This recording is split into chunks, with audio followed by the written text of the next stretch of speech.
ಅಮ್ಮ ರಾಗಿ ಚಕ್ಲಿ ಮಾಡ್ತೀಯ ಅಲ್ವಾ, ಅದು ಹೇಗೆ ಮಾಡೋದು?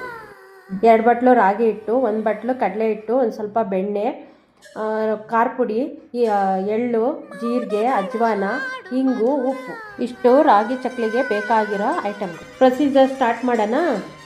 ಪಾತ್ರೆಲಿ 1 ಗ್ಲಾಸ್ ನೀರು ಹಾಕಿ, ಬೆಣ್ಣೆ ಹಾಕಿ, ಅದಕ್ಕೆ ಉಪ್ಪು ಹಾಕಿ, ಸ್ವಲ್ಪ ಜೀರಿಗೆ ಹಾಕಿ ಚೆನ್ನಾಗಿ ಕುದೀತಾ ಇರಬೇಕು. ನೀರು ಕುದೀತಾ ಇರಬೇಕಾದ್ರೆ ಹಿಟ್ಟು ಹಾಕಿ ಚೆನ್ನಾಗಿ ಕಲಿಸ್ಬೇಕು. ಚೆನ್ನಾಗಿ ಕಲಸಿ ನೀಟಾಗಿ 1 ಗಂಟೆ ಬರಲಿಲ್ಲ ಕಲಿಸ್ಬಿಟ್ಟು ತಟ್ಟೆಗೆ ಹಾಕಾದ್ಮೇಲೆ ತಣ್ಣಗಾಗಕ್ಕೆ ಬಿಡಬೇಕು. ತಣ್ಣಗಾದ್ಮೇಲೆ ಕಡಲೆ ಹಿಟ್ಟು ಅದು 1 ಬಟ್ಲು ಇರುತ್ತಲ್ಲ ಅದನ್ನು ಹಾಕಬೇಕು.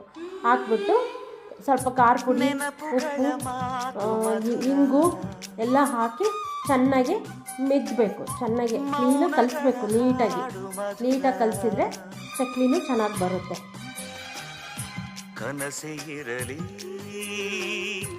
ಚಕ್ಲಿ ಹಿಟ್ಟನ್ನು ಕಲಿಸ್ಕೊಂಡಿರ್ತೀವಲ್ಲ, 2 ಭಾಗ ಮಾಡ್ಕೊಂಡಿರ್ತೀವಿ.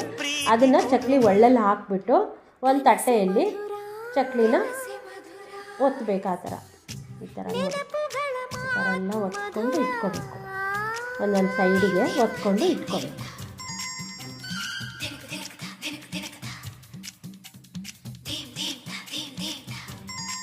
ಈ ಥರ ಚಕ್ಲಿನ ರೆಡಿ ಮಾಡ್ಕೊಂಡಾದ್ಮೇಲೆ ಒಂದು ಬಾಣಲೆಯಲ್ಲಿ ಎಣ್ಣೆ ಕಾಯಕ್ಕಿಡಬೇಕು. ಎಣ್ಣೆ ಕಾದ್ಮೇಲೆ ಒಂದೊಂದೇ ಚಕ್ಲಿನ ಕರಿಬೇಕು. ಚಕ್ಲಿ ಕರಿಯುವಾಗ ಸ್ಟವ್ನ ಸಿಮ್ಮಲ್ಲಿ ಇಟ್ಕೊಳ್ಳೋದು ಮರಿಬೇಡಿ. ಈ ಥರ ಕಲರ್ ಬರೋವರೆಗೂ ಕರಿಬೇಕು. ಆದರೆ ಒಂದೊಂದು ಸಲ ಬೆಂದಿದೆಯಾ ಇಲ್ಲ ಅಂತ ಗೊತ್ತಾಗಲ್ಲ. ಫೋರ್ಕೋ ಅಥವಾ ಸ್ಪೂನು ಹಾಕಿ ನೋಡಬೇಕು. ಇಷ್ಟು ಮಾಡಿದ್ರೆ ನಮ್ಮ ರಾಗಿ ಚಕ್ಲಿ ರೆಡಿ.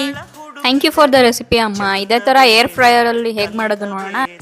ಏನು ಚೇಂಜಸ್ ಇಲ್ಲ ರೆಸಿಪಿಲಿ, ಸೇಮ್ ರೆಸಿಪಿನೇ. ಚಕ್ಲಿ ಎಲ್ಲ ಹಾಕಾದ್ಮೇಲೆ ಈ ಥರ 2 ಟೇಬಲ್ ಸ್ಪೂನ್ ಆಯಿಲ್ ತೊಗೊಂಡು ನೀಟಾಗಿ ಬ್ರಷ್ ಮಾಡ್ಕೋಬೇಕು. ಆಯಿಲ್ನ ಫ್ರೈ ಮಾಡೋ ಬದಲು ನಾವು ಏರ್ ಫ್ರೈ ಮಾಡ್ತೀವಿ ಅಷ್ಟೇ. ಏರ್ ಫ್ರೈಯರಲ್ಲಿ ಇಟ್ಕೊಂಡು 180 ಡಿಗ್ರಿ ಸೆಲ್ಸಿಯಸ್ಗೆ 15 ಮಿನಿಟ್ಸ್ ಟೆಂಪರೇಚರ್ ಟೈಮಿಂಗ್ ಸೆಟ್ ಮಾಡಿಕೊಂಡು ಏರ್ ಫ್ರೈ ಮಾಡಿದ್ರೆ ನಮ್ಮ air fried ragi chakli ready. Thank you for watching. Bye.